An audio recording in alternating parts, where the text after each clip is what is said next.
ரொம்ப முக்கியமான ஒரு விஷயம். இதெல்லாம் நாங்க கஷ்டப்பட்டு படிக்கிறோம், அதுக்கு ஒரு பட்டம் வாங்குறோம், நாங்க அதுக்கு டீச்சர் ஆகுறோம். ஆனா உங்களுக்கு ஈஸியான முறையில கொடுக்குறோம். இவ்வளவுதான் விஷயம். அதனால பயன்படுத்திக்கோங்க, சரிங்களா? இதுல நடக்குமா அப்படின்னு ஒரு கேள்வி கேட்டீங்கன்னா, நான் நடத்தியிருக்கேங்கிறது பதில் நான் சொல்லுவேன்.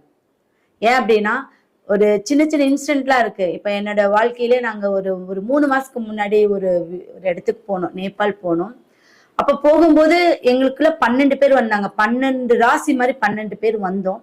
அந்த 12 பேத்துல ஒருவருக்கு வந்து நிறைய பிரச்சனை. அவர் வந்து சரியான ஒரு ப்ரூஃப் கொடுக்கல, அது இதுன்னு சொன்னாங்க. அப்ப அந்த டைம்ல வந்து எனக்கு இந்த ஏஞ்சல், அவருக்கு நான் வந்து முதல் டைம் மீட் பண்றேன், ஃபர்ஸ்ட் டைம் மீட் பண்றேன். அவர்கிட்ட சொல்றேன், நான் ஒரு நம்பர் எழுதுறேன் உங்க கையில, 100% நீங்க உள்ள நுழைஞ்சிருங்க. ஒரு கவர்மெண்ட் ரீதியா வந்து நம்ம அது ஒரு ஃபாரின் நாடு மாதிரி தான், உள்ள நுழைய முடியாது, கிழிச்சிட்டாங்க அந்த இதுவே.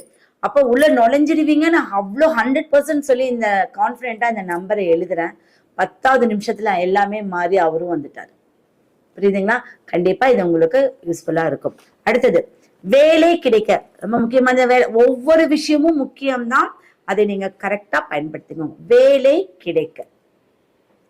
வேலை கிடைக்கல, என்ன பண்றதுன்னு தெரியல, எங்க திரும்பினா நான் கடைசி நேத்து கூட ஒரு கஸ்டமர் கேட்டாரு, நான் கடைசி வரைக்கும் வரேங்க, ஆனா என்னால வந்து அதை ஃபைனல் பண்ண முடியல. அப்படி அந்த கடைசி நிமிஷத்திலிருந்து பின்வாங்கிறதுக்குன்னு ஒரு விஷயங்கள் வந்து நம்மளுக்கு நெகட்டிவ் ஆயிடுது.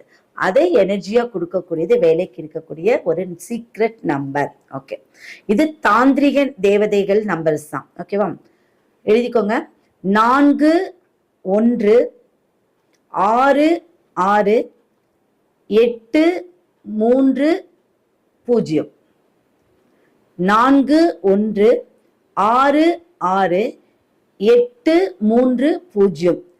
இத வந்து நான் சொல்லியிருக்கேன். ஒவ்வொரு நம்பர்ஸும் 45 டைம்ஸ், 45 முறை ஒரு நோட் போட்டு எழுதணும். இப்போ எனக்கு வந்துட்டு இப்போ பணமும் வேணும், தொழிலும் வளர்ச்சி ஆகணும், வேலையும் கிடைக்கணும். இதுக்கு இப்ப இத்தனை இருக்கு, நான் என்ன பண்ணட்டும்னு கண்டிப்பா உங்களோட மனசுல அந்த கேள்வி இருக்கும். அப்ப கண்டிப்பா நோட் போடுங்க. எல்லாத்தையுமே 45 தடவை எழுதிதான் ஆகணும். புரியுதா உங்களுக்கு சொல்றது? நம்மளுக்கு தேவைன்னா கண்டிப்பா அதை செஞ்சே ஆகணும். எப்ப வரைக்கும் அந்த விஷயங்கள். இப்ப வந்து தொழில்லாம் கண்டிப்பா கிடைச்சிருச்சுன்னு நீங்க விட்டுறலாம்.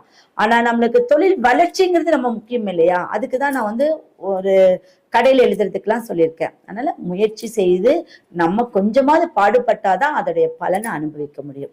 நம்பர்ஸ் எழுதியிருக்கீங்கன்னு நினைக்கிறேன், எழுதிக்கோங்க. அடுத்தது, இத வந்து 45 டைம்ஸ் எழுதிட்டு அந்த நம்பர்ஸ்க்கு கீழே 4 5 4 5 4 5ங்கிற 3 முறை எழுதணும். இந்த நம்பரை போட்டு அதற்கு கீழே 3 முறை 4 5 4 5 4 தொடர்ச்சியா எழுதுங்க. புரியுதுங்களா? எழுதுங்க. இதை சிகப்பு பேனாவால எழுதணும். சரி, இதை வந்து இங்க இங்க எழுதணும் அப்படின்னா, நான் ஃபர்ஸ்ட் சொன்ன நம்பர்ஸும் அதுக்கப்புறம் சொன்ன பார்த்தீங்களா, 4 5 45 45 இதையும் நீங்க எழுதணும், நோட்டுலையும் எழுதணும். இது ரொம்ப முக்கியமான விஷயம். இது வேலை கிடைக்க. சரி, வேலை கிடைக்கும்போது நம்ம ஒருத்தர்கிட்ட நம்ம போய்தான் ஆகும். நம்ம போய் அவர்கிட்ட நம்ம இன்டர்வியூ அட்டன் பண்ணணும். அப்போ இந்த நம்பரை கையில எழுதிட்டு ஒரு பேப்பர்ல வட்டம் போட்டு, எப்பவுமே ஏன் வட்டம் போறேன்னு அர்த்தத்தை சொல்லிடுறேன். ஒரு வட்டத்துக்குள்ளதான் வாழ்க்கைன்னு சொல்றது கேள்விப்பட்டிருப்பீங்க. நம்மளோட வாழ்க்கை முறை வட்டத்துக்குள் உள்ளது.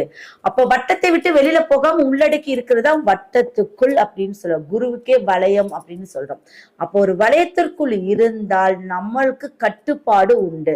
அதனால அந்த வட்டத்துக்குள்ள இதை எழுதி மடிச்சு, அதுலதான் சொல்லியிருக்கேன், திதி கரணம் யோகம், உங்களுடைய பாவம் நட்சத்திரம் ராசி பேரு குலதெய்வம் எல்லாத்தையும் எழுதுங்க. எழுதி மடிச்சு வச்சுட்டு நீங்க அந்த இன்டர்வியூ போங்க. கண்டிப்பா உங்களுக்கு ஜெயம் உண்டாகும்.